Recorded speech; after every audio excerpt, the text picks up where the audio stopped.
പ്രസംഗം ഈ വേളയിൽ അനിവാര്യമല്ല എന്നറിയാം. മറ്റൊന്നും കൊണ്ടല്ല, നാട്ടിക നിയോജക മണ്ഡലത്തിന്റെ വിവിധ സ്കൂളുകളിൽ പഠിക്കുന്ന ഏതാണ്ട് 1000-ഓളം വരുന്ന കുട്ടികൾക്ക് വിവിധ പഠന രംഗത്ത് A+ നേടിയതിന്റെ അവാർഡുകൾ സമർപ്പിക്കാനുള്ള ദീർഘമായിട്ടുള്ള ഒരു പ്രക്രിയ നമുക്ക് ആരംഭിച്ച് ഉച്ചയ്ക്ക് മുമ്പ് അവസാനിപ്പിച്ച് പോകേണ്ടതുണ്ട്. ഞങ്ങളെല്ലാവരും ഊഴം വെച്ച് പ്രസംഗിക്കാൻ വേണ്ടി തീരുമാനിച്ചാൽ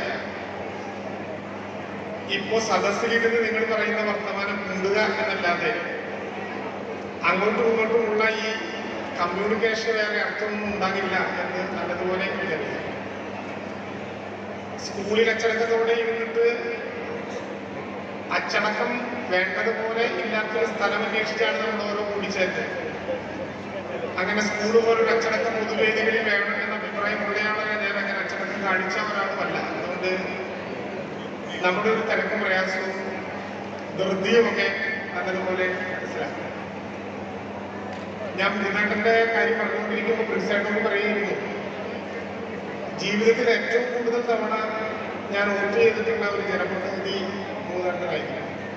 കാരണം ഞാൻ നിങ്ങളെ പോലെ വാർഡിലും വോട്ട് ചെയ്ത് തുടങ്ങിയതാണ്. ഒന്നെൻ്റെ പഞ്ചായത്ത് മെമ്പർ മൂന്നാട്ടനാണ്. സാധാരണ നിലയിൽ ജനപ്രതിനിധികൾ, ഈ വേദിയിലിരിക്കുന്ന എല്ലാ ജനപ്രതിനിധികൾക്കും ഉണ്ടാകേണ്ട ഏറ്റവും പ്രധാനപ്പെട്ട ഒരു കാര്യമാണ് ഇപ്പോ ഇവിടെ പുറത്തിറക്കിയിട്ടുള്ള ഈ സുവനീറിൽ നാട്ടിക നിയോജക മണ്ഡലത്തിന് വേണ്ടി ഇടതുപക്ഷ ജനാധിപത്യ മുന്നണി ഗവൺമെന്റിന്റെ കാലത്ത് നടപ്പിലാക്കപ്പെട്ട വികസന പദ്ധതികളുടെ ദീർഘമായിട്ടുള്ള ഒരു സ്റ്റേറ്റ്മെന്റ്. കേരളത്തിൽ കിഫ്ബി കൂടി വന്നതോടുകൂടി ഭൗതിക വികസനത്തിനു വേണ്ടി കോടിക്കണക്കിന് രൂപ ചെലവഴിക്കുന്ന ഇന്ത്യയിലെ ഏറ്റവും പ്രധാനപ്പെട്ട സംസ്ഥാനമായി കേരളമാണ്. ഒരുപക്ഷെ സാധാരണ ഒരു നിയമസഭാ സാമാജികന് ലഭ്യമാകുന്ന ഒരു നിയമസഭാ മണ്ഡലത്തിൽ ചെലവാക്കുന്ന വികസന പ്രവർത്തനങ്ങളായിരിക്കില്ല ഇടതുപക്ഷ ജനാധിപത്യ മുന്നണിയുടെ നേതൃത്വത്തിലുള്ള 8 വർഷക്കാലത്തെ ഭരണത്തിനിടയിൽ നാട്ടിലെ ഭൗതിക വികസനത്തിന് വേണ്ടി നടപ്പിലാക്കപ്പെട്ടത് എന്നെല്ലാവർക്കും അറിയാം. പഞ്ചായത്ത് തിരിച്ചാൽ ആരാണ് ഏറ്റവും കൂടുതൽ വികസന പ്രവർത്തനങ്ങൾ ഏറ്റുവാങ്ങിയത് എന്നതിൽ മത്സരമുണ്ടാകുന്ന വിധത്തിൽ ഞാനത് വായിക്കുകയും ചെയ്തു.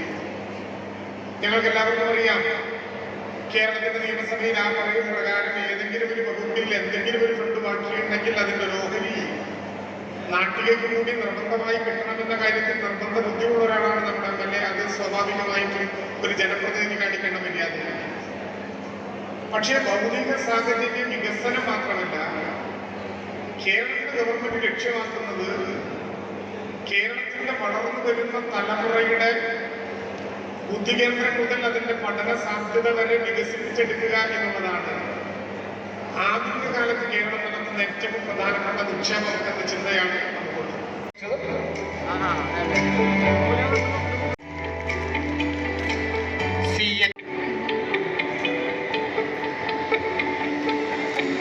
അടുത്തതായി സെന്റ് സേവിയേഴ്സ് സെന്റ്